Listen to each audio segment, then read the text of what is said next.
وَهُوَ الَّذِي يَتَوَفَّاكُم بِاللَّيْلِ، اللہ وہ ہے جو فوت کر دیتے ہیں تم کو رات کو. یہاں توفی کا معنی موت نہیں ہے، توفی کا معنی ہے سلانا. اور اللہ وہ ہے جو سلا دیتے ہیں تم کو رات کو. آدمی جب رات کو سوتا ہے بستر پر لمبا لمبا گر جاتا ہے، اعضاء ساکن ہو جاتے ہیں، صرف روح حرکت کرتی ہے، نہ سنتا ہے نہ دیکھتا ہے. النوم اخو الموت، نیند تو موت کی بہن ہے. نیند موت کی بہن ہے. نیند اور موت بہن بھائی ہے. اس لیے حدیث میں ایک دعا پڑھو، اللہم بسمک اموت و احیا. خدایا تیرے نام پر سوتا ہوں، تیرے نام پر ہی اٹھوں گا. تو مات یموت و اموت کا صیغہ آیا ہے. او حیا یحیا احیا، زندہ ہونا. اس لیے کہ حدیث شریف میں ہے کہ باوضو سویا کرو، خدا کا ذکر کر کے سویا کرو، دائیں کروٹ پر سویا کرو، اور دائیں ہاتھ کا تلوا وہ رخسار کے نیچے دے دو. اور اس کیفیت کو بناؤ جو انبیاء کا پسندیدہ ہے، کیونکہ یہ طریق اقرب الی الختام ہے. ہو سکتا ہے آج رات آخری ہو اور صبح نہ اٹھ سکے آپ. اللہ وہ ہے جو سلا دیتے ہیں تم کو رات کو.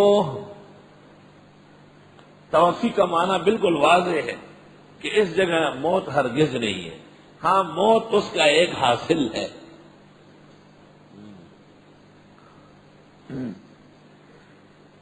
اللہ وہ ہے جو سلاتے ہیں تم کو رات میں.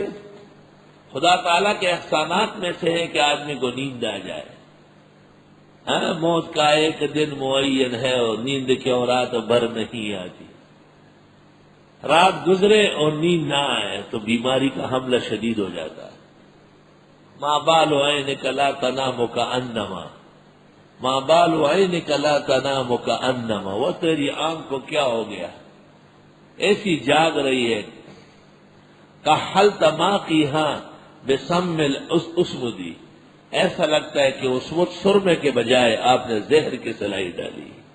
ایک عربی شاعر کہتا ہے ماں بال عینک. افسوس طلباء عربی سے اتنے دور ہوئے کہ ایک شعر بھی نہیں لکھ سکتے، ایک شعر. کیونکہ ہمارے یہاں پڑھانے پر زور ہوتا ہے، لکھنے پر کوئی توجہ نہیں. طالب کو چاہیے کہ مستقل ہر مضمون اپنے ہاتھ سے لکھتا رہے تاکہ رواں دواں عربی لکھنے لگے. یہ غریب اول تو سمجھتے نہیں، جب سمجھتے ہیں پھر لکھتے ہیں تو 2 لفظ لکھ لیتے ہیں، میں آگے نکل جاتا ہوں. اور اگر ان کے ساتھ چلوں گا تو پھر تو بس سورہ آراف تک ہو جائے گا، آگے تو نہیں جا سکتے. اللہ وہ ہے جو سلاتے ہیں تم کو رات کو. اگر نیند نہ آئے تو پھر گولیاں، انجیکشن. اور وہ کیا نیند ہوتی ہے، وہ تو جسم کو معاف کرنا ہوتا ہے. اور رات کو نیند آنے کا بہترین طریقہ یہ ہے کہ رات کا کھانا کم کھائے، گفتگو کم کر لے، ہو سکے تو تھوڑا سا ٹہل لے. 3 دفعہ فاتحہ اور 3 دفعہ آیت الکرسی اور 11 دفعہ درود ابراہیمی پڑھ لے. اور ٹھنڈے دودھ یا ٹھنڈے پانی پر دم کر کے پیے، انشاءاللہ 10 منٹ میں نیند آ جائے گی، بشرطے کہ مخالفات نہ کرے. اللہ وہ ہے جو نیند لاتے ہیں تم کو رات میں. یہ احسان ہے اللہ کا. وے خوب خندہ پا بیغمائی کی گرحمانا، او چی پزڑے دیار غم وی سب خوب کا. اللہ وہ ہے جو سلاتے ہیں تم کو رات میں. وَيَعْلَمُ مَا جَرَحْتُمْ بِالنَّهَارِ، اور جانتے ہیں جو تم کسب کرتے ہو دن میں. کسب تم کی جگہ جرح تم کہا، جرح یجرح، زخمی کرنا.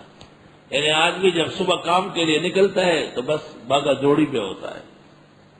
ثم یبعثکم فیہ، پھر اللہ جگا دیتا ہے تم کو اسی میں.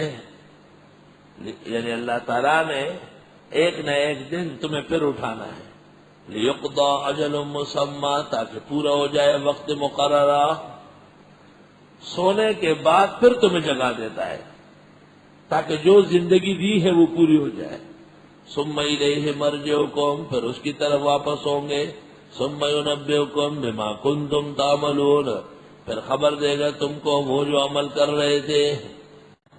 وَهُوَ الْقَاهِرُ فَوْقَ عِبَادِهِ، اللہ زوراور ہے بندوں پر، وَيُرْسِلُ عَلَيْكُمْ حَفَظًا، اور بھیجتا ہے تم پر حفاظت کرنے والے۔ ایک تو کرامن کاتبین ہے اعمال لکھنے والے، ایک حادثات سے بچانے والے۔ اکثر ملائک جو انسان پر مقرر ہے، عصر اور فجر میں ان کی ڈیوٹیاں بدلتی،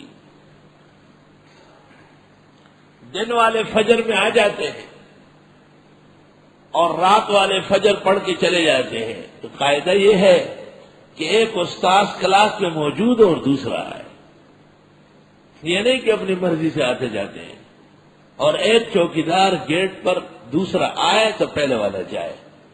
حسن نظم کا مسئلہ معلوم ہوا، حسن نظم کا مسئلہ۔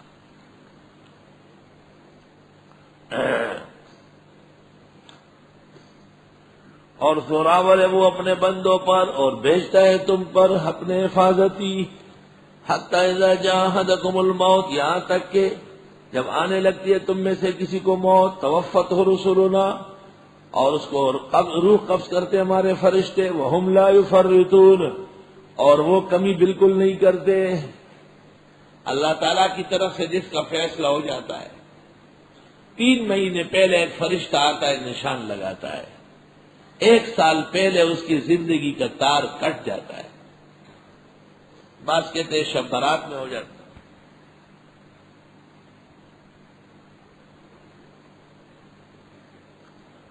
اور 40 دن پہلے ملک الموت نشان لگا لیتا ہے کہ 40 دن تم پورے کرو، تفسیر تو پڑھ لو، تفسیر پڑھ لو، پھر دیکھا جائے گا۔ خیر کے 40 دن بھی بہت بڑی بات ہے ایمان کے ساتھ۔ اگر 1000 سال بھی عمر ہونا، ایمان نہ ہو تو بیکار ہے، اور اگر چند لمحے اور چند مہینے اور چند دن ہو لیکن ایمان نصیب ہوا تو ساری دنیا ہم کو دے دی گئی۔ کثرت سنین کیا چیز، کیا مطلب ہے؟ اگر ایک بہت بوڑھا آدمی پھر رہا ہے، کرنا کیا ہے اس نے؟ آخر یہی 2 چپاتی اور تھوڑا سا سالن میں پانی کھانا پینا ہے نا، تو بہتر یہ ہے کہ موعود عمر ہو لیکن بہترین عمل ہو۔ آپ سے پوچھا گیا بہترین مسلمان کون ہے؟ فرمایا من طال عمرہ وحسن عملہ، عمر زیادہ ہو لیکن نیک عمل کے ساتھ۔ ایسے نہ کہ پجن جن دے اسے اس پی نہ گڑن دے اسے۔ یہ کتے کو آپ نے دیکھا ہوگا، سر پھٹا ہوتا ہے، دوڑتا ہے، مرتا ہی نہیں، کئی سال گھومتا ہے۔ پجن جن دے اسے اس پی نہ گڑن دے اسے۔ مقصد سمجھ لو جینے کا اور مرنے کا۔ مقصد جینے کا اللہ کی عبادت مخلصہ، اور مقصد موت کا بہترین خاتمہ۔ یہاں تک جب آنے لگے تم میں سے کسی کو موت اور قبض کرتے اس کی روح کو ہمارے فرشتے، دیکھو پہلے موت کا فیصلہ ہوتا ہے تب فرشتہ آتا ہے، وَهُمْ لَا يُفَرِّطُونَ، اور وہ بالکل کمی نہیں کر سکتے ہیں۔ ثُمَّ رُدُّوا إِلَى اللَّهِ مَوْلَاهُمُ الْحَقِّ، پھر یہ واپس کیے جائیں گے اللہ کی طرف جو کارساز برحق ہے۔ أَلَا لَهُ الْحُكْمُ، یاد رکھو اسی کا فیصلہ ہے، وَهُوَ أَسْرَعُ الْحَاسِبِينَ، اور خوب جلدی حساب کرنے والے ہیں۔ قُلْ مَن يُنَجِّيكُم مِّن ظُلُمَاتِ الْبَرِّ وَالْبَحْرِ، آپ فرمائیے کون بچائے گا تم کو خشکی اور تری کے اندھیروں سے، تدعونہ، جس کو پکارو۔ ان سے ایک سوال تو کریں کہ خشکی میں، جنگلات میں، دنیا میں یا سمندروں میں اگر تم ڈوبنے لگے تو کس کو پکارو گے؟ تضرعاً، عاجزی کے ساتھ، وخفیہ، اور آہستہ۔ دعا کے 2 ادب ہے، ایک آہستہ ہو اور دوسرا عاجزی کے ساتھ، بندگی کے ساتھ۔ آیت سے امام ابو حنیفہ نے استدلال کیا ہے، الاصل فی الدعوات والاذکار التسریہ، اصل دعا میں اور ذکر میں آہستہ ہے. وَلَا يُجْهَرُ بِهَا إِلَّا أَحْيَانًا تَعْلِيمًا، کبھی کبھی زور سے ہو بطور تعلیم کے، کبھی کبھی زور سے ہو، روز نہ ہو.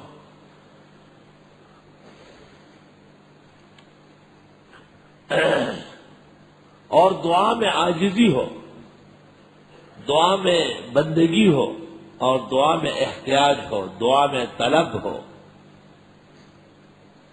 دعا میں آنسو اور آواز بھرائی ہو، دعا میں دل صاحب عرش کی طرف متوجہ ہو. آگے چل کر سورۃ اعراف میں دعا کے 14 آداب بیان کرنے والا ہوں انشاءاللہ.